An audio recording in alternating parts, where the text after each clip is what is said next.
స్తుతి మహిమ ఘనత ప్రభావాలు కలుగునుగాక. తండ్రి అయిన దేవుని నుండి కుమారుడైన క్రీస్తు నుండి కృపా సమృద్ధి దేవుడు మనందరికీ ప్రసాదించునుగాక. ఆమేన్. ఆయన కృప లేనిది మనము జీవించలేము. ఆయన కృపే మన జీవితాలకు మూలమైనదని ఎరిగి ప్రభువును స్తుతిస్తూ మీ అందరికీ మరొకసారి శుభములు వాక్య ధ్యానములోనికి ఆహ్వానాన్ని తెలియచేస్తూ ఉన్నాం. దైవ సన్నిధిని దేవుడు మనందరికీ అనుగ్రహించునుగాక.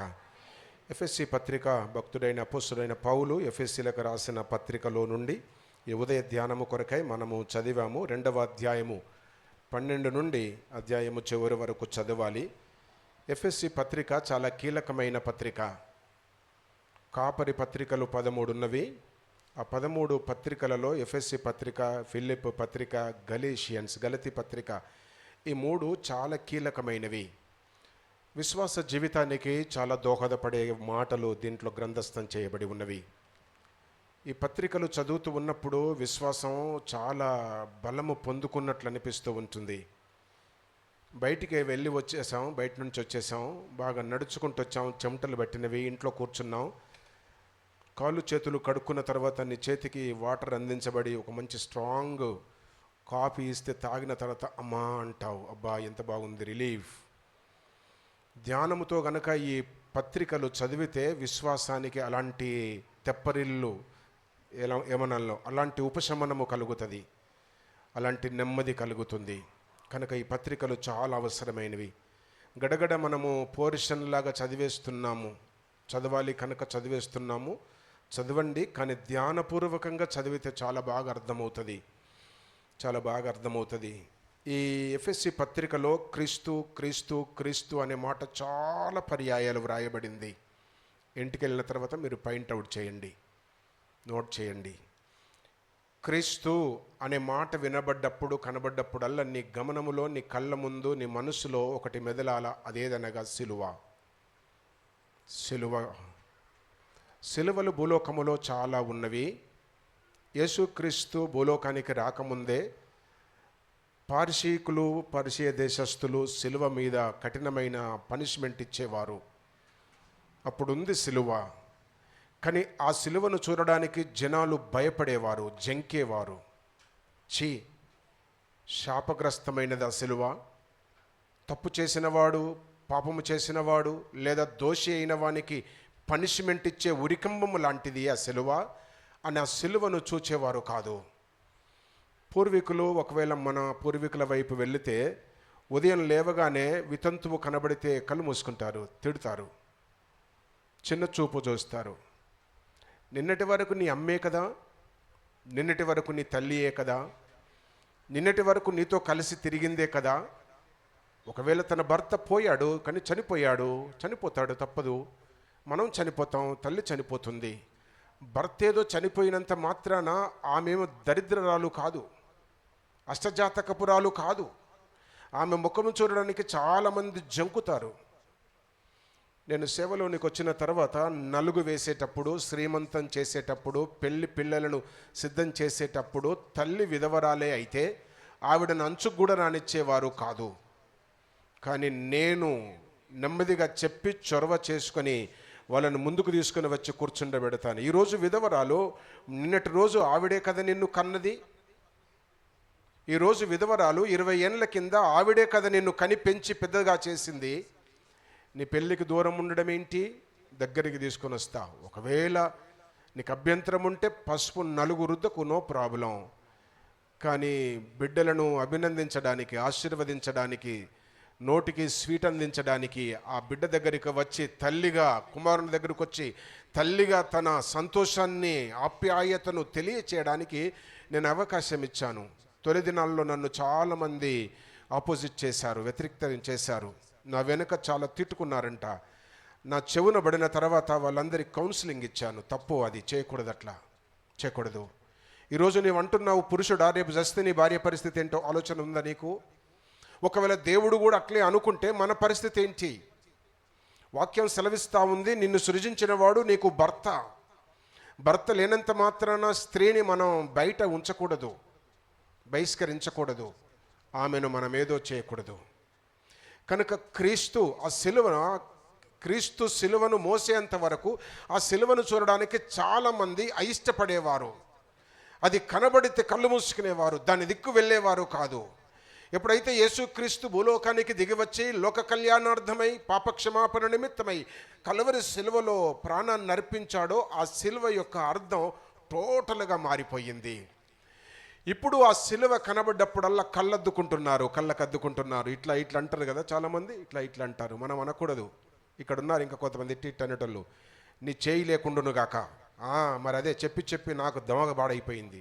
ఇట్లా అంటే తెల్లారి అరే నైనా నీ చేయి పోతుంది, ఇట్లా అనొద్దు కాదు. ఇట్లా అంటే ఏం వచ్చేది లేదు, నీ హృదయంలో ఉండాలి. అనకూడదు, తప్పని కూడా చెప్పట్లేదు నేను. ఇట్లా అనకూడదు అంటే మనము అంటే ఇంకా ఎక్కడున్నావు నీవు?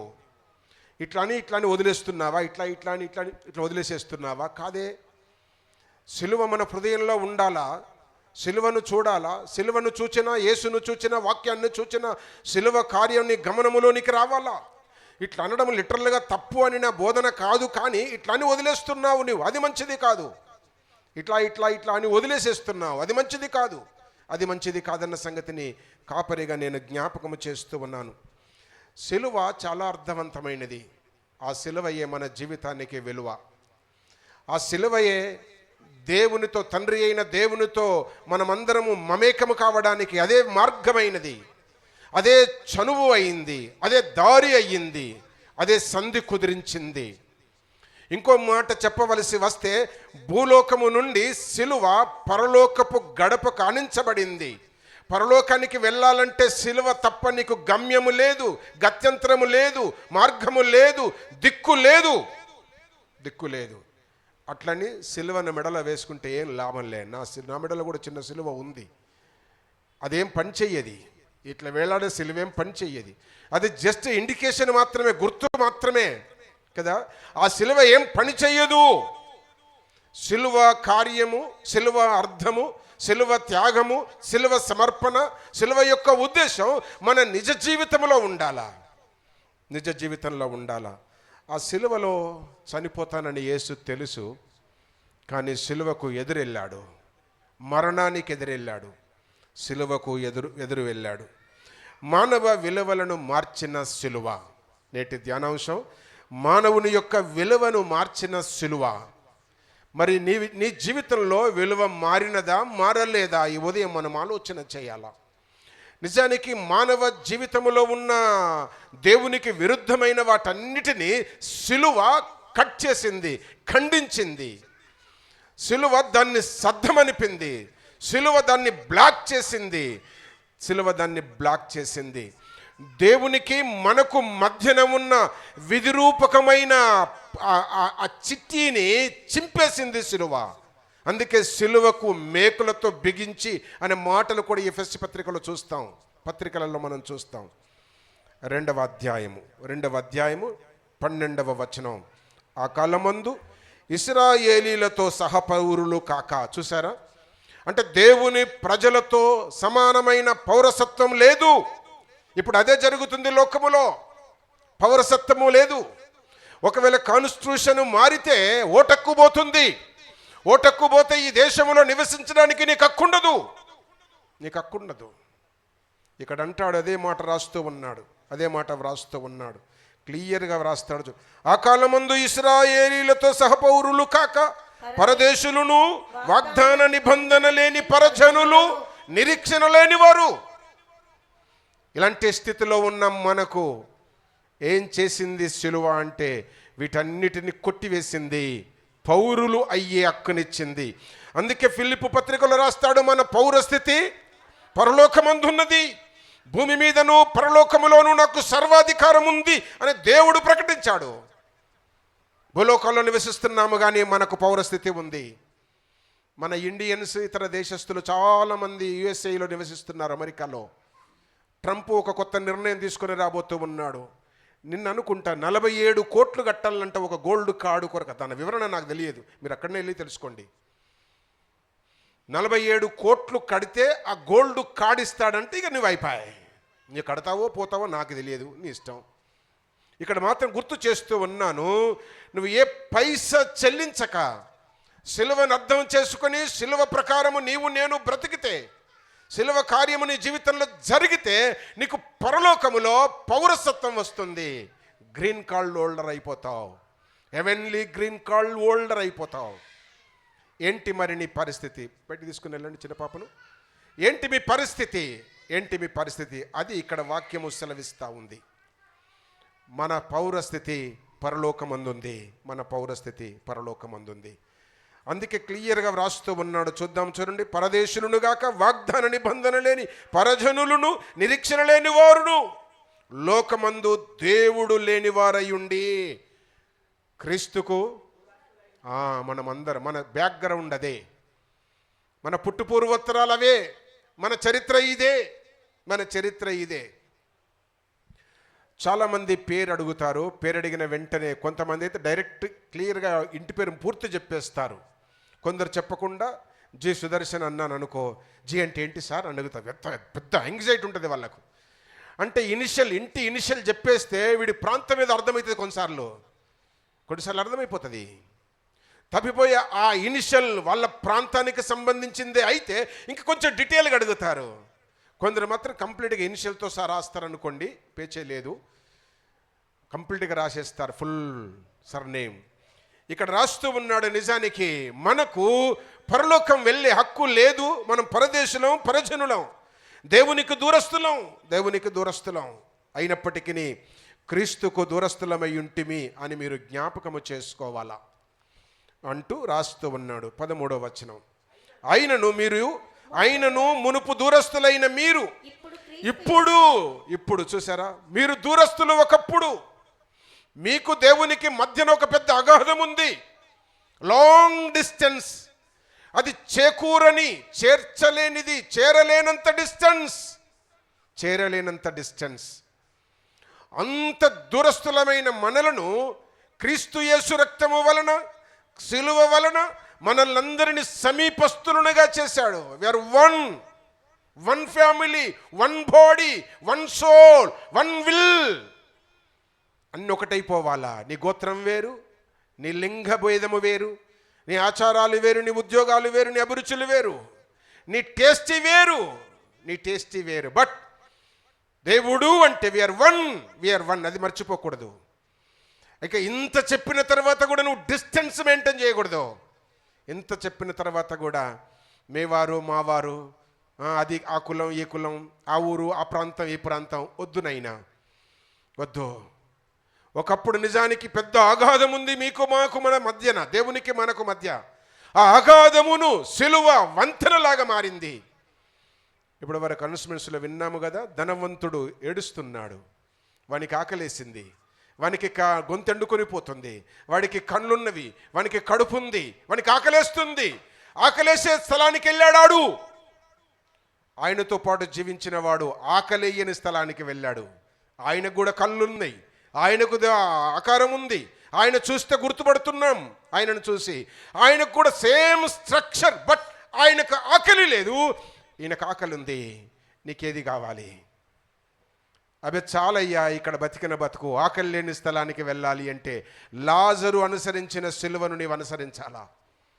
ధనవంతుడు అనుసరించిన సిలువే నీవు అనుసరిస్తే ఆకలయ్యే స్థలానికి వెళ్తావు. అగ్ని ఆరదు, పురుగు చావదు, యుగయుగాలు కాలుతావు. మంచి నీళ్ళ చుక్క ఇచ్చే గతి ఉండదు నీకు, ఇకనైనా మన జీవితాన్ని మార్చుకోవాలా? దేవుని పాదముల చెంత చాలా నేర్చుకోవాలా? ఇక్కడ రాస్తూ ఉన్నాడు, ఇప్పుడు క్రీస్తు యేసునందు మీరు సమీపస్తులై ఉన్నారని జ్ఞాపకము చేసుకొనుడి. మనము దేవునికి సమీపస్తులం.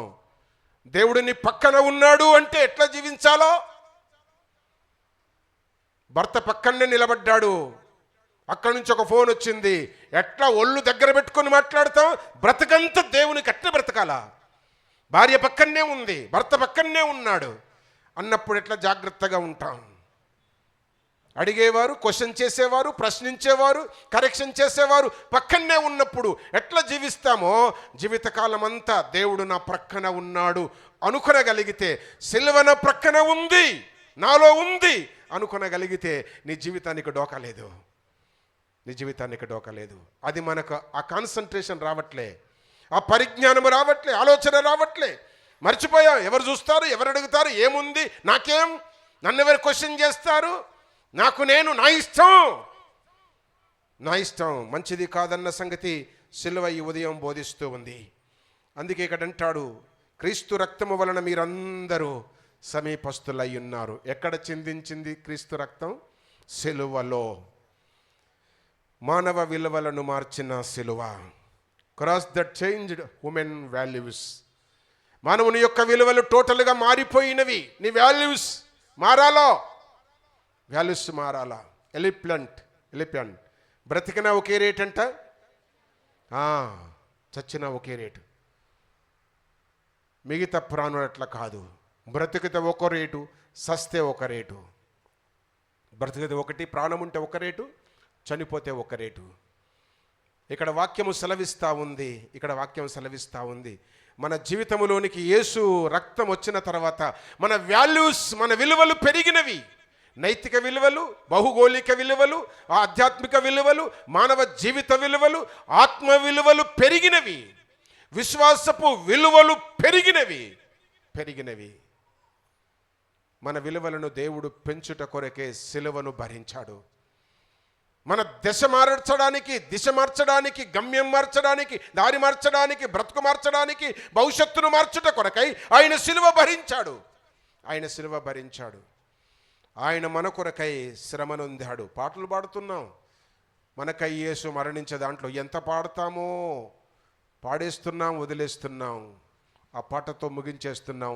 మందిరములో ఉన్నంతసేపే భక్తి వైరాగ్యము.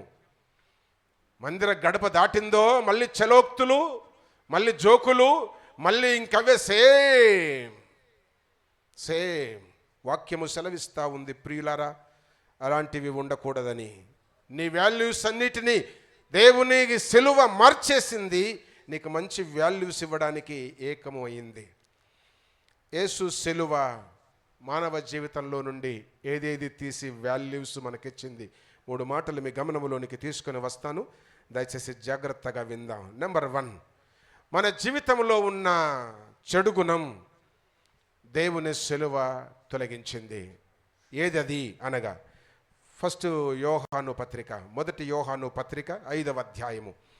యోహాను మొదటి పత్రికలు 3 ఉంటవి, సువార్త 1 ఉంటుంది. తెలవాలి. ఇంకా అది కూడా అది లేకపోతే రాయి కట్టుకొని హుస్సేన్ సాగర్లో దుంకు, నేను వచ్చి సమాధి చేస్తా. మొదటి యోహాను పత్రిక 5వ అధ్యాయము 17వ వచనం తీయండి, చదవండి. సకల దుర్నీతియు పాపము, అయితే మరణకరము కాని పాపము కలదు. ఇక్కడ మనం గమనిస్తూ ఉన్నాం, సకల దుర్నీతి. కలువరి సిలువ మనకు వాల్యూస్ను పెంచుట కొరకై ఏం జరిగించింది అనగా, మొదటిదిగా యేసు సిలువ మానవ దుర్నీతిని దూరము చేసింది. యేసు సిలువ దుర్నీతిని, రాంగ్ డూయింగ్స్, దుర్నీతి, నీతి కానిది, రాంగ్ జస్టిస్, నీతి లేనిది, న్యాయము లేనిది, అలాంటి తత్వాన్ని సిలువ దూరము చేసింది. సిలువ మన యొక్క వాల్యూను పెంచుట కొరకై మనలో ఉన్న, మానవులలో ఉన్న దుర్నీతిని తొలగించినది. దుర్నీతి ఏం చేస్తుంది దాని క్లారిఫికేషన్ గురించి దాన్ని అట్లుంచేసి కనుక, నెంబర్ 1, యేసు సిలువ దుర్నీతిని తొలగించినది. రాంగ్ డూయింగ్స్, వాటిని దూరం చేసింది. అది రాసుకునండి. దుర్నీతి ఉంటే, మానవ జీవితంలో దుర్నీతి ఉంటే ఏం జరిగిస్తుంది? ఆ దుర్నీతి వలన ఏమవుతుంది? ఒక టాబ్లెట్ వేసుకున్నాం, అది రియాక్షన్ అయ్యింది, ఏమొస్తుంది? మెడికల్ నాలెడ్జ్ చెప్పు మయూరి. ఇన్ఫెక్షన్. అదే ఏమవుతుంది? ఇన్ఫెక్షన్ వచ్చిందంటే ఏం చేస్తుంది? వెంటనే కనబడుతుంది, చెప్పండి. దురద వస్తుంది, ఎలర్జీ వచ్చేస్తుంది, గోక్కుంటా ఉంటుంది, దురద వస్తూ ఉంటుంది ఇక్కడ అక్కడ. అప్పుడు ఇట్లా అవుతుందంటే ఆయన వెంటనే డాక్టర్ దగ్గరికి పోతే, సరిగుచో డాక్టర్ దగ్గరికి పోతే అడుగుతాడు, ఏం తిన్నావు, రాత్రి ఏం తిన్నావు, ఏమైనా మందులు వాడుతున్నావా, ఏమైనా టాబ్లెట్ వేసుకున్నావు, పొద్దున ఒక టాబ్లెట్ వేసుకున్నా, ఏదో టాబ్లెట్ చూపించు, అయ్యో ఎక్స్పైరీ డేట్. అందుకే వెంటనే దానికి విరుగుడిస్తాడు, విరుగుడిచ్చేస్తారు. నువ్వు అట్టనే ఉంటే అది చాలా రాను నీ ప్రాణానికి హాని. మానవ జీవితంలో దుర్నీతి ఉంది, అది ఆల్రెడీ రియాక్షన్ అయిపోయింది, ఎక్స్పైరీ డేట్ మింగేసాం మనలో పని చేస్తుంది. అది కల్వరి సిలువ దాన్ని సబ్సైడ్ చేసేసింది, దుర్నీతిని సద్దమనిపింది. దుర్నీతి మనలో ఉంటే ఏం చేస్తుంది, అది దాని లక్షణాలు, దాని కవలికలు. ఇప్పుడు రియాక్షన్ అయితే దురద, గోకుడు, ఎలర్జీ, వామిటింగ్స్, సెన్సేషన్, నెమ్మది ఉండదు, అంటే టెన్షన్ ఉంటుంది కదా. అట్టనే దుర్నీతి ఉంటే ఏంటి లక్షణాలు, కవలికలు, ఏంటది, ఆ సూచనలు ఏంటి, ఆ ఇండికేషన్స్ ఏంటి అంటే ఒక రెఫరెన్స్ చూద్దాం. చూడండి, రోమా పత్రిక తీయాలా, అందరూ తిప్పాలా. పాస్టమ్ ఒక కదా నగలబెట్టి మీరు బైబిల్ చూడదు కదా, ఆమె చదువుతుంది, మీరు చూడాలా, బైబిల్లో రాసుకోవాలా, చూడాలా, టిక్ చేసుకోవాలా. Right, first chapter 28, 29 చదవమ్మ. చదవాలన్నా. వారు తమ మనసులో దేవునికి దుర్నీతి ఉన్నవాడు ఏం చేస్తాడు చెప్పండి. ఇప్పుడిక మనసులో దేవునికి చోటివాడు అంటే మనసులో ఆల్రెడీ ఏదో ఒకటి ఉంది. ఏముందో నీకు తెలుసురా భయ్, ఏముందో నీకు తెలుసు. యేసు సిలువని వాల్యూను మార్చట కొరకై భూలోకానికి వచ్చింది. అది పని చేయకుండా నీలో దుర్నీతి ఉంది. నాలో ఎక్కడిదయ్యా దుర్నీతి అంత గట్టిగా చెప్తావు అని అంటారా? దుర్నీతి ఉన్నవానికి కనబడే లక్షణం దేవునికి చోటియ్యనొల్లని మనసు. దేవునికి చోటి పెట్టలే. ఇక్కడికి వచ్చా, అబ్బో భక్తుల్లాగా బల్ల తీసుకున్నావు కూడా, రొట్టె తీసుకున్నావు, ద్రాక్షరసం తాగినావు, కానీ నీ మనసులో దేవుడు లేడురా భయ్, మనసులో దేవుడు లేడు. గుండె మీద చేసుకో. చాలామంది ప్రభువు యొక్క పాత్రలో ఇంకొక పాత్రలో చేయి వేస్తున్నారు. అది నీకు కీడే, మేలు కాదు. అది నీకు నష్టం, మంచిది కాదు. అది నీకు మరణం, మంచిది కాదు. అంచేత మనుషుల దేవునికి చోటిచ్చే వారముగా ఉండాలా. ఒక మోటు సామెత ఒకటి ఉంది, మీకు బాగా తెలుసు, నేను చెప్తే బాగోదు. అంతటా మామ అని కానీ చెప్పు, మాంసం కొరకడ మామనకు. నేను చిన్నగా ఉన్నప్పుడు పెళ్ళిళ్ళు అయితే కూర్చుండబెట్టేవారు కింద. అప్పుడు టేబుల్ ఎక్కడి కింద కూర్చుండబెట్టి ఇస్తరాకులు వేసి ప్లేట్లు, పేపర్ ప్లేట్లు వేసి, అప్పుడు ఇస్తరాకులు అందరులే వేసేసి వడ్డించేవాళ్ళు. మా పక్క లైన్లో ఎవరైనా పెద్ద మనుషులు, 2-3 పెద్ద మనుషులు కూర్చుండేవాళ్ళు. వడ్డించేదంతా ముసలోళ్ళు వడ్డించారు, అంతా యవనస్తులు వడ్డిస్తారు. వడ్డించేటప్పుడు నేను చాలాసార్లు ఒక ఇద్దరిని బాగా గమనించిన వాళ్ళు చనిపోయారులే, మా పక్కనే ఉంటారు ఊర్లో, వాళ్ళు చనిపోయారు. వాళ్ళు అనేవారు, అన్నం వేసేటప్పుడు ఏం సప్పుడు ఉండదు, కూరేసినోడు వస్తారు చూడు, ఏం బిడ్డ బాగున్నావురా, అరే మీ డాడీ ఎంత మంచి చూడరా అనేవాడు. వాడు ఉబ్బిపోయి చెప్పు, ఇంకో ముక్కెక్కి వేసేటోడు. అది టెక్నిక్. ఇక్కడ వాక్యం జ్ఞాపకం చేసుకోవాలి మనకు. నిజానికి ఆ లయ్య మంచోడు, కొడుకు మంచోడు, ఈయనకు మనసులేమి లేదు, కానీ ఈయన పబ్బము గడుపుకోవడానికి మంచోడు మీ అయ్యా, అరే ఎంత మంచోడురా, ఏం పేరురా, అరే ఎంత బాగా వడ్డిస్తున్నావురా, ముచ్చట కలుపుకుంటారు. అట్లా మాట కలిపేస్తారు, వాడిని మైమర్పిచ్చేసి ఆకాశానికి ఎత్తుతారు, మునిగ చెట్టు ఎక్కినట్టు ఎక్కిచ్చేస్తారు. వాడు పోయి, నాదేం పోయింది, గానుగులదే గంటడన్నట్టు, ఆ డేక్షల్దే వాయ అన్నట్టు, అత్త సొమ్ము అల్లుని దానంలాగా పనిచేస్తారు. అందుకే ఎవరు వాళ్ళే వడ్డించుకోవాలా. మీ ఇంట్లో నేను వడ్డించొద్దు, ఎంత వండినవో ఎవరికి ఎత్తవో నాకేం తెలుసు. చాలామంది ఆ పని చేస్తారు, తప్పు చేయకూడదు. మన సిస్టమ్ చేశారు, స్టార్టింగ్లో అందరూ చేశారు అట్లా. కొన్ని రోజుల తర్వాత సిస్టమ్ టోటల్గా మార్చా. ఇంట్లో మీటింగ్ అయితే నువ్వే వండాలా, నువ్వే వడ్డించాలా. అందుకే ఇక్కడ కూడా చర్చిలో కూడా ఏమైనా బిస్కెట్స్, కేకులు ఇస్తే ఎవరు చెప్తున్నారు, ఇంటర్లే ఆడ నిలబెడతా, ఇంటర్లే పంచుకోవాలా, మిగిలిన తగిలినే నీకే తెలియాలా బాబు, నువ్వు మంచాలా, నీకు దీవెన, డబ్బులు ఇస్తేనే మంచ అంటేట్టా. అది ఇక్కడ వాక్యం సెలవిస్తూ ఉంది. దేవునికి చోటు ఇయ్యనొల్లని వారు, అన్నిటికీ చోటు ఉంది, దేవునికి లేదు. ఎట్ట మరి మంచిది కాదని వాక్యము సెలవిస్తూ ఉంది. అందుకే రాస్తూ ఉన్నాడు, దేవునికి చోటు ఇయ్యనొల్లని వారు, దేవునికి చోటు ఇయ్యనొల్లని వారు. ఇంకా అంటాడు చూడు, చేయరాని కార్యములు చేయుటకు భ్రష్ట మనసు. భ్రష్టులైపోయారు, చేయరాని కార్యాలన్నీ విని విని విని, పాస్టర్ గట్టినే తిడతాడు, పనికి మాలినోడు, తిట్టకుండా ఒక సండే ముగిస్తాడు రా భయ్ అని ముచ్చట పెడుతున్నావు కాదు బయట. వాక్యము సెలవిస్తూ ఉంది, నైనా దుర్నీతి తొలగించుట కొరకై సిలువ భూలోకానికి వచ్చింది, సిలువ కార్యాన్ని జరిగించింది. మరి అయితే నీ దుర్నీతి తొలగిపోయినదా, ఇంకా ఎక్కడో మూలన ఉందా? మంచిది కాదు. దుర్నీతి ఏం చేస్తుందంటే దేవునికి చోటు ఇయ్యనొల్లదు, దేవునికి చోటు ఇవ్వడం ఇష్టము లేదు దానికి. అంచేత అంత మాత్రమే కాకుండా ఆ దుర్నీతి అంటాడు 29వ వచనంలో, అటివారు సమస్తమైన దుర్నీతి చేత, దుష్టత్వము చేతను, లోభము చేతను, ఈర్ష్య చేతను నిండుకొనిన వారై మత్సరం, నరహత్య. చూడు ఇప్పుడు అంతదే జరుగుతుంది. మత్సరం, ద్వేషం, పగ, కోపం ఇవన్నీ ఏంటి అనగా దేవుడు లేకుండుట వలన. అది ఒక దేవుడు ఉంటే ఇవన్నీ సాధ్యమనుభూతవి. ఎలుకలు ఉన్నాయని గుడిసె కాలబెట్టుకోవద్దు. ఊరికే ఎలుకలు తిరుగుతున్నారా భయ్.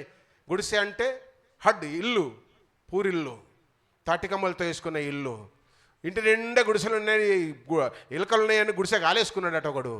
అది వద్దు, చిన్న పని చేయాలి. ఏం చేయాలా? పిల్లిని తేవాలి చాలు. పరార్ అది కావాలా. ఆ మ్యావ్ అని పాపమునంత పరహారు చేసే పనే బాప్తిసం. ఆమేన్. అది అది అయ్యా ఎప్పుడో తీసుకున్నా అంటవా? తీసుకున్నావు, కానీ లోపల అంతా నీకు దుర్నీతే. అంచేత దావీదు వలె నెత్తి బాదుకొని ప్రార్థన చేసి పాపాలు ఒప్పుకొని కడుక్కో, శుద్ధి చేసుకో. దేవునికి చోటివ్వు, దురలవాట్లకు చోటివ్వకు, దుష్టత్వానికి చోటివ్వకు, చెడుకు చోటివ్వకు, పనికిరాని దానికి చోటివ్వకు. ఒకళ్ళొక్కలి ముక్కు మీదనే మూరెడు పొడుగు కోపం. ముక్కున్నది గింత, కోపం ఇంత. మంచిది కాదు నైనా, మంచిది కాదు. కారణం హృదయంలో దేవుడు లేడు, సిలువ లేదు. అందుకే అంత మొగడంటే కోపగొట్టివాడే, నా కొట్టడానికే అన్నట్టు బతుకుతారు. ఇక భార్య అంటే అరవడానికే అన్నట్టు. అది వద్దు. భార్య అరవద్దు, మొగుడు కొట్టొద్దు. ఇద్దరు కూడా విలువలు కలిగి బ్రతకాల. బోత్ ఆర్ ఈక్వల్, సమానం. దేవుడు స్త్రీ పురుషులను సమానముగా చేశాడు. సమానమైన వాల్యూస్ కలిగి బ్రతకాల. తెల్లవారు లేస్తే మీ అయ్యట్లా, మీ అవ్విట్లా, మీ డాడిట్లా, మీరిట్లా, మీ జాతకం ఇట్లా వద్దునైనా మన జాతకము దేవుడు. ఆమేన్. మన దశ మారింది, మన వాల్యూస్ మారినవి. ఒకప్పుడు అది, ఇప్పుడు సిలువలోనికి వచ్చాం.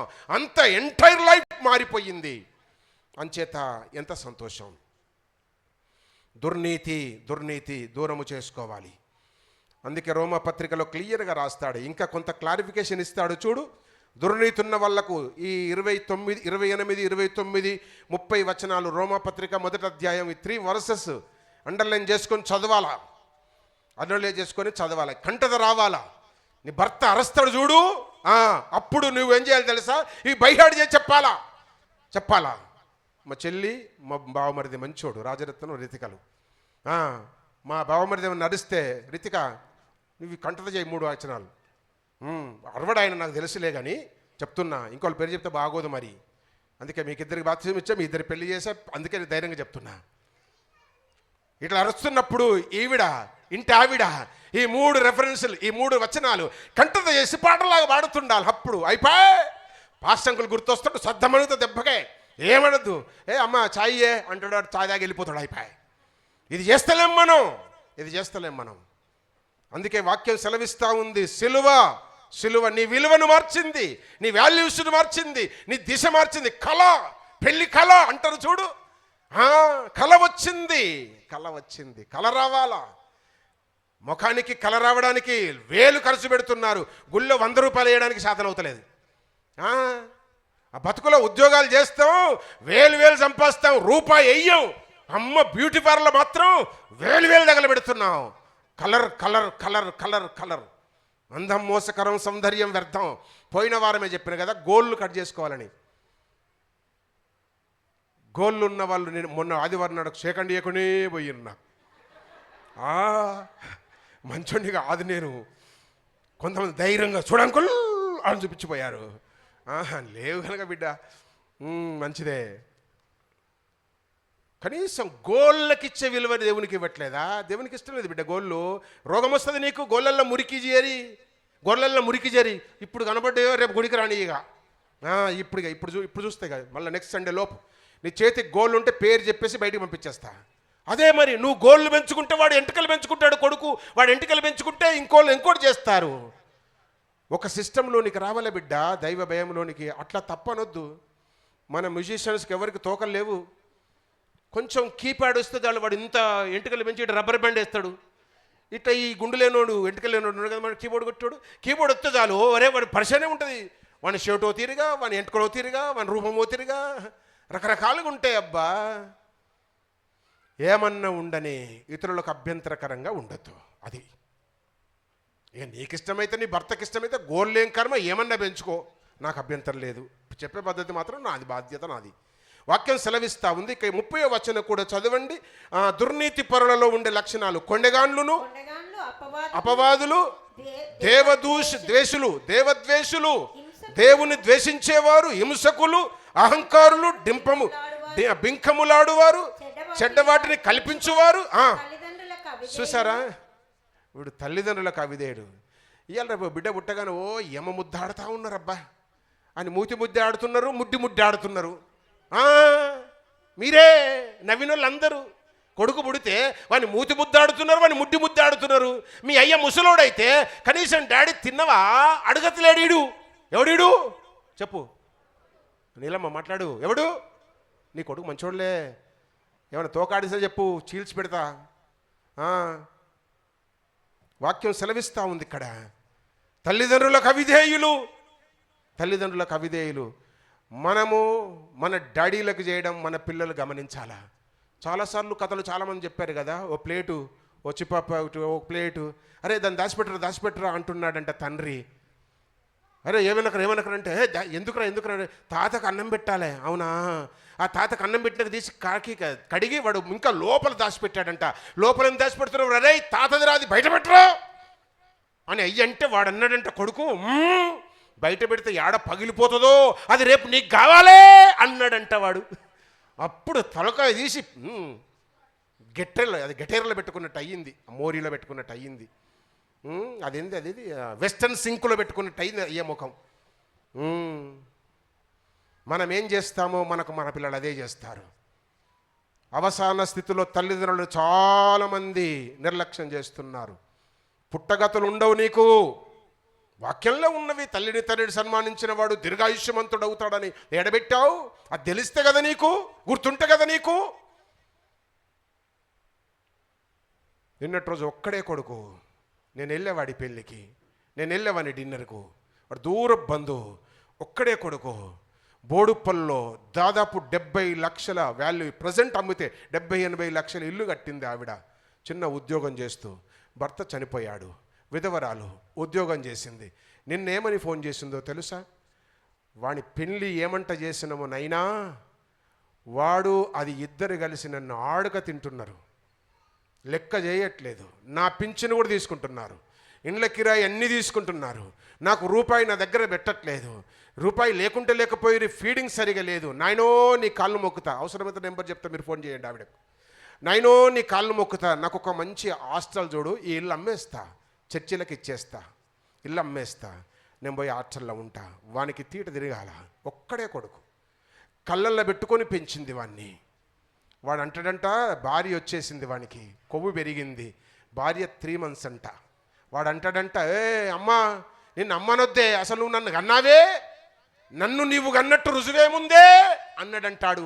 పోతాయిగా కారం పొడి వేయడానికి పోతా, తీసుకొని ఎర్రకారం తీసుకొని పోతా, టైం లేకరా పోలేదు, ఇంకా పోతా.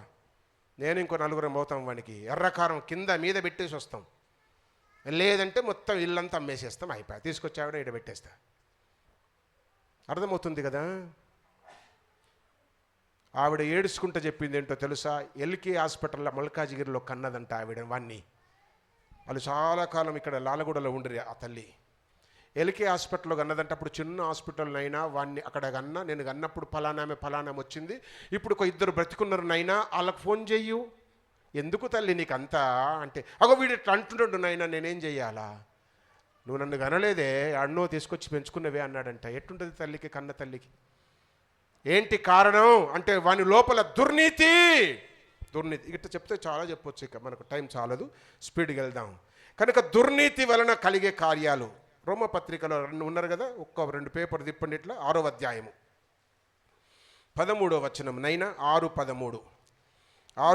మరియు మీ అవయవములను దుర్నీతికి సాధనాలుగా, అవయవాలను దుర్నీతికి అంటే వాక్యము కాని దానికి నీ అవయవాలను వాడొద్దు. అది వాక్యము కాని దానికి, దుర్నీతికి సాధనాలుగా నీ అవయవాలను వాడొద్దు. పాపమునకు అప్పగింపకుడి నీ అవయవాలను. అక్కడనే రాస్తాడు కదా 13వ వచనములో. అయితే మృతులలో నుండి సజీవులమనుకొను మిమ్మును మీరే దేవునికి అప్పగించుకొనుడి. మీ అవయవములను నీతికి సాధనములుగా దేవునికి అప్పగించుకొనుడి. నీ అవయవాలు ఏం పని చేస్తున్నవి? బతికినంత వరకు నీ ఉద్యోగమేనా? ఇడికి వచ్చేది లేదు, చప్పట్లు కొట్టేది లేదు, ఒక వాయిద్యం నేర్చుకొని కొట్టేది లేదు, ఒక పని చేసేది లేదు. ఈడ ఎట్లో సండే పూట వాయిద్యాలు టపటప మోగుతున్నాయి పాటు. ఎవరైనా చనిపోతే రాత్రి వాయిద్యాలు కొట్టడం లేరు బాబు. ఎవరి ఇంట్లో గృహకుడికి అయితే ఎవరు వాయిద్యాలు కొట్టడం లేరు. నైనా నేర్చుకోండి, పిల్లలకు నేర్పించండి, తల్లిదండ్రులు చెయ్యండి అబ్బా. ఇక్కడ అంటాడు మీ అవయవాలను నీతికి సాధనాలుగా వాడండి. దుర్నీతికి ఎందుకు వాడుతారు? కనుక దేవుడు మన వాల్యూస్ని పెంచుతూ ఉన్నాడు. ఏంటి అనగా దుర్నీతిని తొలగిస్తున్నాడు. ఇంకొక రెఫరెన్స్ కూడా చూద్దాం చూడండి. టైటస్, తీతుకు వ్రాసిన పత్రిక, 2 తిమోతిల తర్వాత తీతుకు రాసిన పత్రిక, టైటస్ 2nd చాప్టర్. పిల్లలు కూడా తిప్పాలరా నాన్న, చిన్నపిల్లలు కూడా తిప్పాలా, అందరు తిప్పాల Bible. Right, 2nd chapter 14th verse, 2వ అధ్యాయం 14వ వచనం. చూసారా? ఆయన సమస్తమైన దుర్నీతి నుండి, యేసుక్రీస్తు సిలువ సమస్తమైన దుర్నీతి నుండి మనలను విమోచించి సత్క్రియలందాసక్తి గల ప్రజల కోసం, చూసారా? చాలు. సత్క్రియల యందాసక్తి కలిగిన వారముగా ఉన్నామా? దుర్నీతి యందు ఆసక్తి గల వారమై ఉన్నామా? ఏది సత్కీర్తి అనగా దేవుని పనులు సత్కీర్తి, దేవుని మహిమ కొరకు బ్రతికేది సత్కీర్తి. అన్నిటికీ చావు ఉంది కానీ కీర్తికి సావు లేదు, మంచికి చావు లేదు, నీతికి సావు లేదు, భక్తికి సావు లేదు. అందుకే ఇక్కడ రాస్తూ ఉన్నాడు. ఎంత క్లియర్గా రాస్తున్నాడో చూడు. మంచి మాటలు అక్కడ వ్రాయబడి ఉన్నవి. దానిని మనము మర్చిపోకూడదు. అందుకే అంటూ ఉన్నాడు, సత్క్రియల యందు ఆసక్తి గల ప్రజల కోసము, ప్రజలను పవిత్రులుగా చేయుట కోసము, తన సొత్తుగా నిర్మించుకొనుట కోసము యేసుక్రీస్తు సిలువను భరించాడు. కనుక సిలువ వలన మారిన మానవుని విలువ ఏంటి అనగా దుర్నీతిని తొలగించాడు, నీ విలువను ఇంక్రీజ్ చేశాడు, పెంపొందించాడు. నెంబర్ 1. రెండవది చూద్దాము. కీర్తనల గ్రంథం, సామ్ 5th చాప్టర్, 5వ కీర్తన తీయండి బిడ్డ, తిప్పండి. Psalm 5th chapter 4th verse.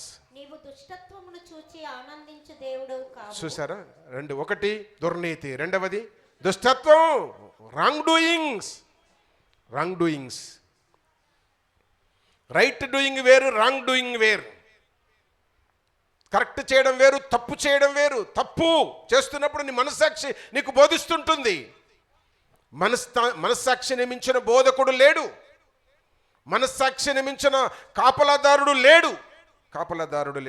అందుకే ఇక్కడ అంటాడు, నీవు దుష్టత్వమును చూచి ఆనందించే దేవుడవు నీవు కాదునైనా చెడుతనమునకు నీ యొద్ద చోటు లేదు. దుష్టత్వం పుట్నోట్ ఇచ్చాడు, కింద ఒక అర్థం రాశాడు. ఏంటంట? దుష్టుడు అంతటున్నాడు, దేవుడు అంతటున్నాడు, దుష్టుడు అంతటున్నాడు. అయితే వివేకము కలిగి మనము జీవించాలా. దుష్టుణ్ణి దేవుణ్ణి ఎరిగిన వారమై ఉండాలా, గుర్తెరిగిన వారమై ఉండాలా, కనుక్కునే వారమై ఉండాలా. ఆ దుష్టుడు ఏ రూపంలో వస్తాడంటే పాస్టర్ అంకుల్ రూపంలోనే వస్తాడు. పాస్టర్ లాగానే బైబిల్ పట్టుకొని వస్తాడు. లోపల మాత్రం వాడికి అంత దుష్టత్వమే. వాక్యము సెలవిస్తూ ఉంది. వానిని మనం గ్రహించాలా, తెలుసుకోవాలా. మాటలను బట్టి, క్రియలను బట్టి, బోధనను బట్టి తెలుసుకోవాలా. తప్పు బోధకులు లోకంలో చాలామంది ఉన్నారు. రాంగ్ టీచింగ్ చేసేవాళ్ళు. వాళ్ళ చేతిలో బైబిల్ ఉంటుంది, బైబిల్ ఓపెన్ చేయకనే అన్ని రెఫరెన్స్ చెప్పేస్తారు. అబ్బో మా పాస్టర్ అంకుల్కి అసలే రావు ఇన్ని రెఫరెన్స్ అన్నట్టుంటారు వాళ్ళు చెప్పే మాటలను బట్టి రైట్ ఆర్ రాంగ్గా గ్రహించగలిగి ఉండాలి మనం.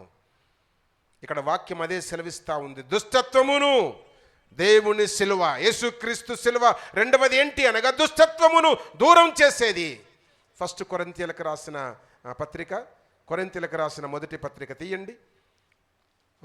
1 Corinthians 5th chapter 8th verse.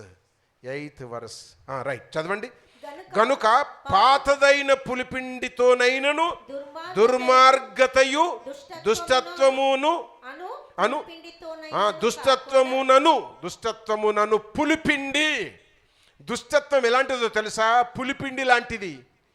ఇంత తెస్తే చాలు. 10 లీటర్ల పాలు తోడు పెట్టడానికి ఒక స్పూన్ అంత తోడు చాలు, ఒక టీ స్పూను తోడు చాలు కదా. 4-5 కిలోల ఇడ్లీ పిండిని పులిపబెట్టడానికి చెప్పండి. అందరి ముఖాలు మెరిసిపోతున్నాయి. అది బాగా తెలుసు కదా. ఇడ్లీ పిండిని పులిపెట్టడానికి గింతంత పులిపేస్తే చాలు, కొంచెం అట్లా పులిపెడితే చాలు, పులబెడితే చాలు, పులిపోతుంది. చెడిగొట్టడానికి ఇంత జాలబ్బా, చెడిపోతుంది. లేదా ఏదో పాడు చేయడానికి ఇంత జాలబ్బా, పాడైపోతుంది. ఒక కడువెడు తేనెలో ఇంతంత నీళ్ళ చుక్కేస్తే చాలు, పాడైపోతుంది. దుష్టత్వం ఎలాంటిది అనగా, ఒక్కడుంటే చాలు, ఇల్లంతా పాడు, సంఘమంతా పాడు, సమాజమంతా పాడు, సమాజమంతా పాడు. ఏడనో పుట్టింది, ఎవడికో పుట్టింది దుష్టత్వం. అయిపోయి తెలుగు 2 రాష్ట్రాలు మంటలై మండిపోతున్నాయి. ఒక్కడికి పుడితే చాలు, అది ఒక్కడికి పుడితే చాలు.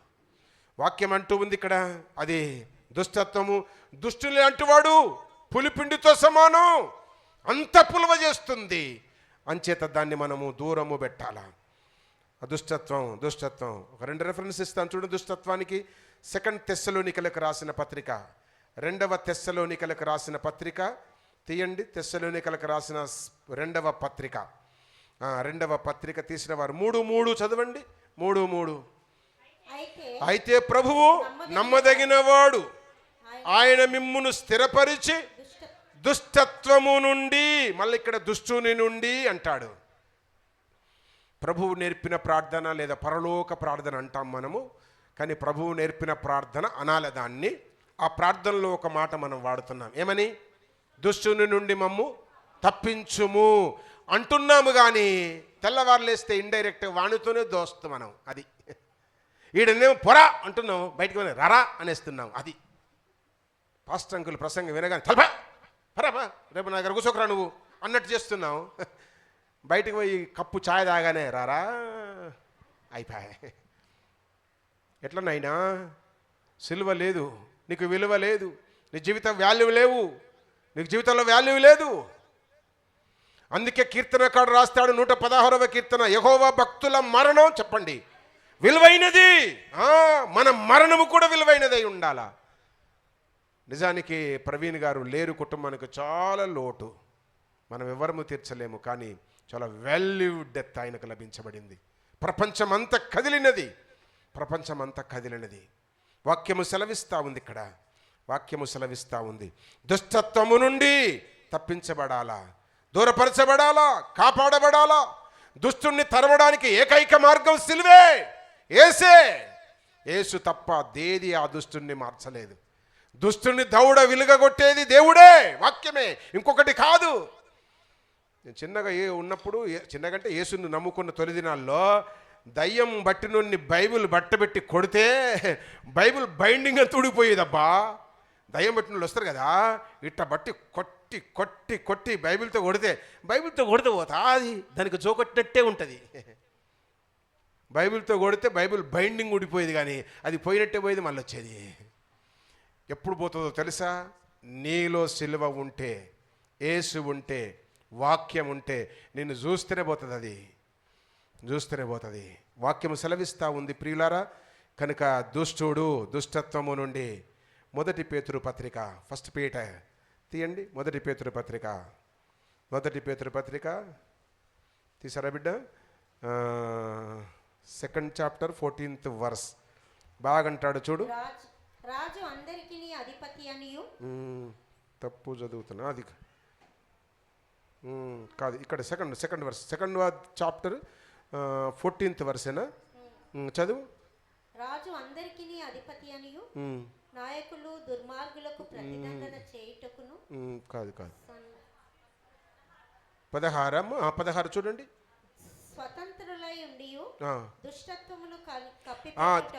దుష్టత్వమును కప్పిపెట్టుటకు మీ స్వాతంత్రమును వినియోగపరచక. చూసారా? దుష్టత్వాన్ని సేవ్ చేయడానికి, దాయడానికి నీకున్న ఫ్రీడమ్ నువ్వు దాన్ని వినియోగించుకోకూడదు.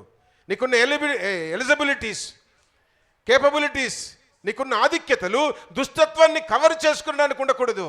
దాన్ని తీసేసేయాలా, దాన్ని తీసేసి దాన్ని పారదోలాలి అని దేవుని యొక్క వాక్యం సెలవిస్తూ ఉంది. కనుక ఈ రెండు కూడా 1 పేతురు 2:2 ఏమంటాడు? 2:2లో ఆ సమస్త విధమైన దుష్టత్వమును, సమస్త విధమైన కపటమును, అసూయయు వదిలిపెట్టేయాలా. వీటన్నిటిని దూరం చేయడానికి దేవుడు భూలోకానికి దిగివచ్చాడు. దేవుడు భూలోకానికి దిగివచ్చాడు. కనుక 1 దుర్నీతి నుండి తొలగించుట కొరకు యేసు శిలువ పనిచేసింది. 2వది దుష్టత్వమును దూరము చేయడానికి యేసు శిలువ చొరవ చేసుకుంది. మూడవది ఎఫెస్సి పత్రిక, మళ్ళీ ఎఫెస్సిలోనికి రండి. ఎఫెస్సి పత్రిక వచ్చేసి లాస్ట్ థాట్. ఎఫెస్సి పత్రిక 2nd చాప్టర్ 14th వర్స్లో మంచి మాట రాస్తాడు.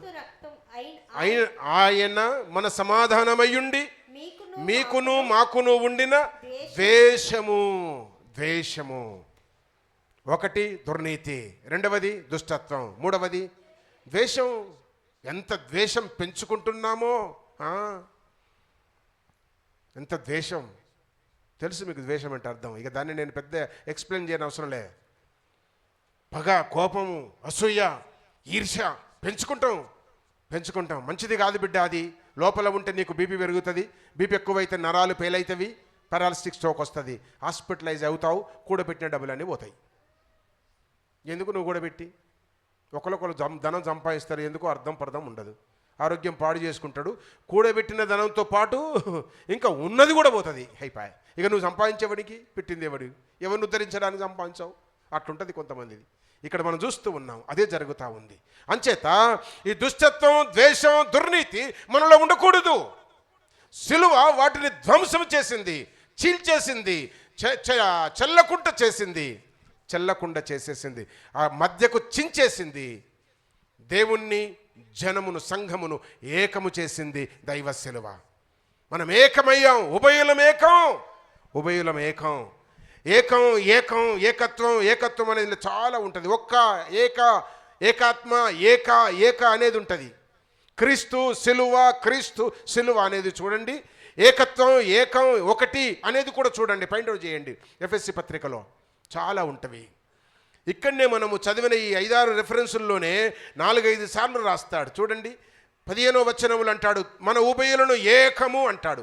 15వ వచనం 14వ వచనం చివరలు అంటాడు. 15వ వచనములో తన యందు ఒక్క ఆత్మ అంటాడు. 16వ వచనం వీరిద్దరు ఏక శరీరం అంటాడు. తర్వాత 18వ వచనం ఉభయులను ఒక్క ఆత్మయందు అంటాడు. 19వ వచనం పరదేశులము ఏక పట్టణస్థులము. ఇట్ట చూడండి, చాలా ఉంటుంది. మనమందరము దేవునితో ఏకము కాకుండా దుర్నీతి, దుష్టత్వం, ద్వేషం విడదీసింది. అంచేత వాటిని యేసు సిలువ కట్ చేసి అగైన్ మనల్ని ఏకం చేశాడు. దేవునికి స్తోత్రం. ఆ తల్లి ఇప్పటిదాకా బోడుప్పల్లో ఉండే తల్లి అని చెప్పిందో తెలుసా? దానికి 3 నెలలట బిడ్డ. నేను సంతోషపడకుండా అది తల్లిగారింటికి పోయింది. వీడు శుక్రవారమే వెళ్ళిపోయాడు, నా చేతిలో చిల్లిగవ్వలేదు. వాడు మళ్ళీ సోమవారం రాత్రి వస్తాడు, లేకపోతే లేదు. ఈ 3 రోజులు నా పరిస్థితి ఏంటి? నిన్ను బయట అడుగుపెట్టలేని స్థితి. వాక్యము సెలవిస్తూ ఉంది. ఇలాంటివి మనలో ఉన్నప్పుడు మనల్ని దూరం చేస్తున్నవి, మనుషుల నుండి, తల్లిదండ్రుల నుండి, కుటుంబము నుండి, సంఘము నుండి వీటన్నిటికీ కారణం జీవితములో సిలువ లేకపోవుటయే. సిలువ అంటే యేసు అంటే భయము, భక్తి లేకపోవడం, బైబిల్ లేకపోవడం, అంతే. అది లేనందువలననే ఇవన్నీ జరుగుతూ ఉన్నవి. భక్తి ఒక్కటి మనదే అయితే అన్నీ చేస్తాం. నిన్ను చూచినప్పుడల్లా లోకము, ప్రజలు, కుటుంబము, కన్నవారు, కొన్నవారు, ఉన్నవారు, పుట్టినవారు, పెట్టుకున్నవారు సంతోషపడతారు, ఆనందిస్తారు. అది దేవుని యొక్క వాక్యం. కనుక సిలువ ద్వేషమును ధ్వంసము చేసినది, సిలువ దుర్నీతిని తొలగించినది, దుష్టత్వాన్ని దూరము చేసినది, ద్వేషమును ధ్వంసము చేసినది. ఇంకా లేదు, తుత్తునీయలుగా చేయబడింది, ధ్వంసమైపోయింది. కొట్టివేయబడింది. శాసనము రద్దయిపోయింది. ఆ శాసనము లేదు ఇంకా. మన మీద ఉన్న మరణ శాసనమును యేసు శిలువ రద్దు చేసినది. మనమందరము బ్రతుకుట కొరకే ఉన్నాం, చావు కొరకు లేము. శరీరము చస్తుంది, కానీ ఆత్మ రెండవ మరణం ధనవంతునిలాగా అగ్నిగుండములో మరణము లేదు మనకు. ఆ మరణ శాసనమును యేసు శిలువ కొట్టేసి రద్దుపరిచింది, మరణము లేకుండా. అందుకే అంటాడు, ఈ నా మాటలు విని, యోహాను సువార్త 5వ అధ్యాయంలో, ఈ నా మాటలు విని వాటి ప్రకారము జీవించువాడు మరణములో నుండి, చెప్పాలా, ఆ మరణములో నుండి, ఈ వంతెన ఉంది చూడు, ఇక్కడ నుండి అక్కడికి వెళ్ళే వంతెన, దట్ ఈస్ ద క్రాస్, శిలువ, యేసు మరణము. అందుకే అంటూ ఉన్నాడు, ద్వేషమును ధ్వంసము చేసినది. అదే 2వ అధ్యాయము ఎఫెసీ పత్రికలో ఉన్నారు కదా, 16వ వచనములు అంటాడు చూడు, కిందికి చదువు. తన శిలువ వలన ద్వేషమును సంహరించి, దాని ద్వారా తన శిలువ వలన ఆ ద్వేషమును సహించి దాని ద్వారా సంహరించి దాని ద్వారా చూసారా, ఇద్దరిని ఏక శరీరం. మనమంతా ఏక శరీరం అయిపోయాం. శిలువ ద్వారా ద్వేషమును ధ్వంసం చేశాడు, సంహరించాడు, లయం చేశాడు, కొట్టివేశాడు, కాల్చి తుత్తునియలుగా చేశాడు, బూడిద చేశాడు, కాల్చి బూడిద చేసేశాడు. ఇంకేమీ లేదు. అందుకే వాక్యము సెలవిస్తూ ఉంది, ఆ శిలువ ద్వేషమును ధ్వంసము చేసినది. 4వ అధ్యాయం 31వ వచనం చూడు. 4వ అధ్యాయం, సమస్తమైన ద్వేషము, కోపము, క్రోధము, అల్లరి, దూషణ, సకల దుష్టత్వం మీరు విసర్జించుడే. ఈ పైన మాటలు ఏదన్నా మనోళ్ళ నోట్లో వచ్చింది అంటే సిలువకు లేదన్నట్టు, అంతే. ఇంకా సిలువలో లేడు మనోడు, సిలువ లేదు. ఏమేమి మళ్ళీ చదువు. ద్వేషము, కోపము, క్రోధము, అల్లరి, అల్లరి, దూషణ, సకల విధమైన దుష్టత్వం. ఏం చేయాలి? వాటిని విసర్జించాలో. విడిచిపెట్టద్దు. విడిచిపెడితే మళ్ళీ వస్తాయి, విసర్జిస్తే రావు. విడిచిపెట్టుడుకు విసర్జించుడు తేడా చాలాసార్లు చెప్పా. ఇగో ఇది నా చేతిలో ఉంది, దీన్ని విడిచిపెట్టా, మళ్ళీ అవసరం పడ్డది తీసుకుంటా. విసర్జించా ఏమనుకోక, మీకు అందరికి సలాం, ఆన్లైన్ ఉన్న కూడా నా సలాం. పొద్దున లేవగానే బాత్రూమ్ పోయాం, ఏం చేసావు? పోయి పట్టుకుంటావా? పోయేదాకా నీళ్ళు ఒత్తుతావు, పోకపోతే బకెట్ ఎత్తి పోస్తావు. ఎడబోయినో ఉరికి పట్టుకోవచ్చు కదవా, మరి సిగ్గులేదా? పాపం ఎందుకు పట్టుకుంటారు? విసర్జించట్లేదేంటి? పోయిందాన్ని విడిచేస్తావు, ఆడికి పోయి పట్టుకొచ్చుకుంటావు. ఏడికి? ఆ పెద్ద మోరులకు మన చిన్న సింకులో నుండి చిన్న మోరి కాలంలో పడి, మోరి కాలం నుంచి పోయి వాడు చెప్తున్నాడు పెద్ద కాలంలో పడి అడ్డం పరిగెత్తి ఆ పెద్ద కాలంలోకి మళ్ళీ తెచ్చుకుంటాడు. మరి వాడిని ఇంట్లో చూద్దామా బయట చూద్దామా, ఆవిడని ఇంట్లో చూద్దామా బయట చూద్దామా? వాటన్నిటిని ధ్వంసము చేసి దేవుడు మనల్ని ఏకం చేశాడు. ఎంత మంచి దేవుడు! అందుకే వాటిని విడిచిపెట్టొద్దు, విసర్జించాలా. చాలాసార్లు విడిచిపెడుతున్నాం, ఇష్టమైన మళ్ళీ పట్టుకుంటున్నాం. విసర్జిస్తే పట్టుకోము. వామిటింగ్ అయ్యింది, విసర్జించేసాం, పట్టుకోమనం, చీపురుతో ఎత్తి పడేస్తాము. పిల్లోడు మోషన్ పోయాడు, ఇప్పుడు అన్ని డ్రైవర్స్ వచ్చినప్పుడు దరిద్రం, బద్ధకం రావడానికి, నీకు ప్రేమ తెలియకపోవడానికి. తల్లి ఒళ్ళో పిల్ల పెట్టుకొని పాలిస్తుంటే పాలిచ్చేసి ఇక వాడు పాలు తాగడం గబగబ తిందామని ప్లేట్లో అన్నం వేసుకోవచ్చు. ఇప్పుడు మనకెక్కడిది పట్టు? మనకు ఆయమ్మలాయే, అత్తమ్మలాయే, అమ్మమ్మలాయే, జేజమ్మలాయే. అందుకే అమ్మమ్మల దగ్గర, నానమ్మల దగ్గర పెట్టొద్దంట. ఎవరికి అన్నారో వాళ్ళే పెంచుకోవాలా. పెంచుకోసాదు కాబట్టి కనకు సీరియస్గా చెప్తున్నా. చిన్నప్పుడు పిల్లలను కని ఒళ్ళో వేసుకొని వాడికి పాలు పెట్టుకుంటూ పనికానించి రావాలన్నా పాలు పెట్టిపోవాలా. అప్పుడే ప్లేట్లో అన్నం పెట్టి తింటుంటే వాడికి ఫుల్ అయింది కదా ఫీడింగు. ఫుల్ కాగానే వాడు లోడ్ కాగానే వాడు అన్లోడ్ చేస్తాడు. కుడి చేతిలో అన్నము, ఎడమ చేతిలో వాడు, పైన ఫీడింగు, కింద అన్లోడింగ్. ఎవడు కడతారు? ఓ అత్తమ్మ రాదు అత్తమ్మ పైన అత్తమ్మకే. ఈ కోడలమ్మే ప్లేటు పక్కన పెట్టి చేయి కడుక్కొని పోయి గబగబ కడిగితే పిల్లోడు, ఏమనుకోకండి దండం పెడతా, పిల్లోడు పెరిగే వరకల్లా కచ్చకాయ అంత చెప్పండి కక్క తల్లి లోపలికి పోతుందట. అర్థమైందా? అర్థమైందిరా పొరగళ్ళు? మీరు పెరిగేసరికి మీరు చేసే మోషను తల్లికి ఇంతంత మీరు పెద్దగా అయ్యేసరికి తెలుసో తెలియకో గబగబ గడిగో ఆవిడి గడిగో అట్ల గడిగో అట్ల గడిగో లోపల మింగుతుందిరా. నీ బతుకు కొరకు నీ అవ్వ నీ మోషన్ తిన్నది. నీకు బుద్ధి లేదా? ఇప్పుడు తల్లి మోషన్ తీయడానికే సిగ్గుపడుతున్నావు? వాక్యం అబ్బా, వాక్యం అది మనము జరిగించాలా. అది జరిగించకపోతే ప్రేమ, అన్యోన్యత, ఆప్యాయత రాదు. అన్యాయం, ఆప్యాయత రాదు అని వాక్యము సెలవిస్తూ ఉంది. అందుకే ఎంత క్లియర్గా రాస్తాడో చూడు.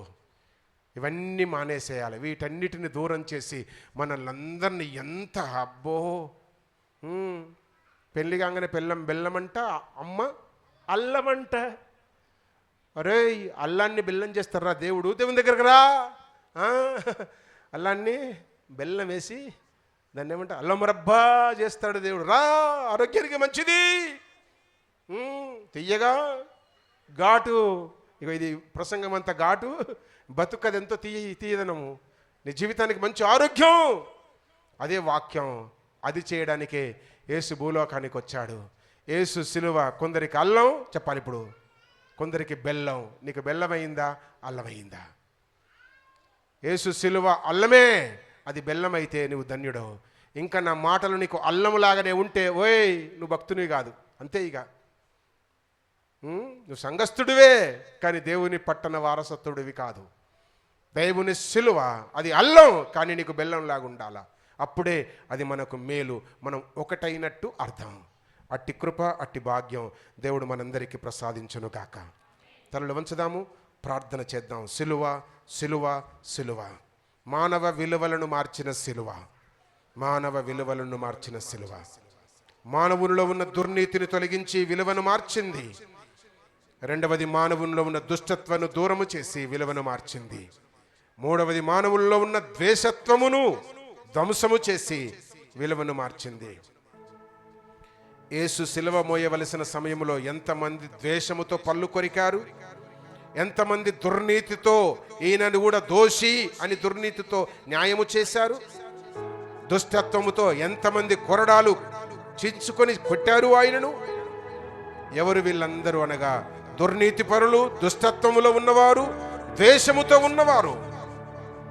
వారందరిని దూరము చేసి దేవునిని, భూలోకములో ఉన్న సంఘమనబడుతున్న మనలను, ఉభయులను ఏకము చేసినది యేసు సిలువ. యేసు సిలువ, యేసు సిలువ. సిలువకున్న విలువను నీవు ఎరిగితే ధన్యుడవు సోదరి, సోదరుడా. సిలువ, సిలువ, సిలువ. ఆకారం ఉంటే కాదు, అర్థం ఉండాలి. సిలువ ఏదో గుర్తులాగుంటే కాదు, నీవు సిలువకొక పేరుగా ఉండాలి. నీకు నీవుగా సిలువకు మారు పేరై ఉండాలి. సిలువకు మారు పేరై ఉండాలి. ఆలోచన చేద్దాం.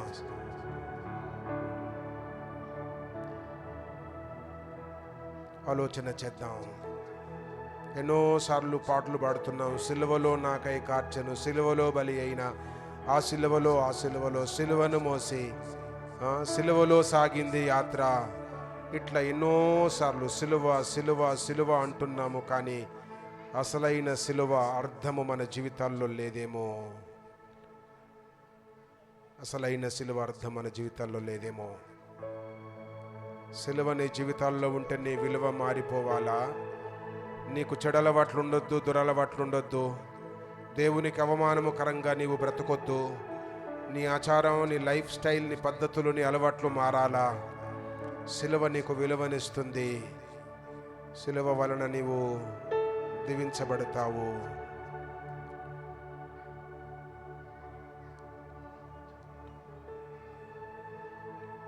ప్రార్థన చేసుకుందాం.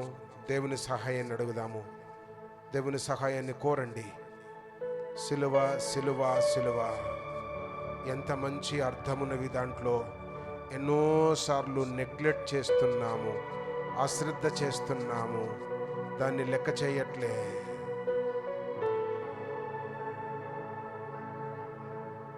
ఎన్నోసార్లు దానికి వ్యతిరేక్తంగా సాగి వెళుతూ ఉన్నాము.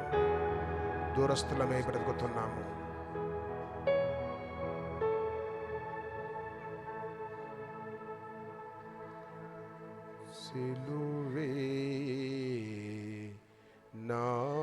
శరణాయనురా. ఆయన సిలువే మనకు శరణం. ఆయన సిలువ లేకుండా మనకు విలువ లేదు.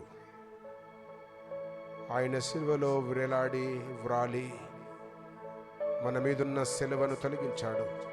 మన మీదున్న మరణం ఏది అది అనగా దుర్నీతి, దుష్టత్వం, ద్వేషం, దాన్ని దూరం చేశాడు.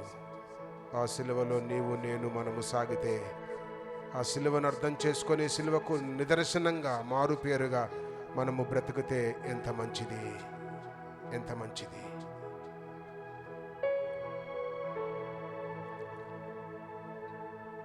పరిశుద్ధుడవైన మా తండ్రి, నమ్మకమైన దేవా, మీకు వందనాలు. మీ సిలువ మా జీవితాలకు మూలమైనదని, మీ సిలువ మా జీవితపు విలువలను మార్చినదని, మీ సిలువ మా జీవితంలో ఉన్న దుర్నీతిని, దుష్టత్వమును, ద్వేషమును ధ్వంసము చేసి దూరము చేసి తొలగించినదని ఎరిగి గ్రహించిన వారముగా మిమ్మలను స్తుతిస్తున్నాము నైనా. సిలువకు అర్థముగా ఉండడానికి సహాయము చేయి. సిలువను మేము వ్యర్థపరచకుండా కృపనుంచమని, సిలువను దుర్వినియోగము చేసుకునకుండా సద్వినియోగము చేసుకునే వారముగా ఉండగలుగునట్లు, సిలువకు శత్రువులము కాక మిత్రులముగా బ్రతుకుట కొరకు కృపనుంచమని చేరిన మా ప్రియులందరిని బట్టి స్తుతిస్తూ, ఆన్లైన్లో సహితము వాక్యం వింటున్న బిడ్డలను బట్టి కృతజ్ఞతలు చెల్లిస్తూ, సిలువకు అర్థము తెచ్చే వారముగా బ్రతికే భాగ్యాన్ని మాకు ప్రసాదించుమని సంఘములను, కాపరులను, స్వార్థికులను మీ దయగలిగిన స్థలకు అప్పగిస్తూ క్రీస్తు పేరిట ప్రార్థించి వేడుకొనుచున్నాము తండ్రి. ఆమేన్.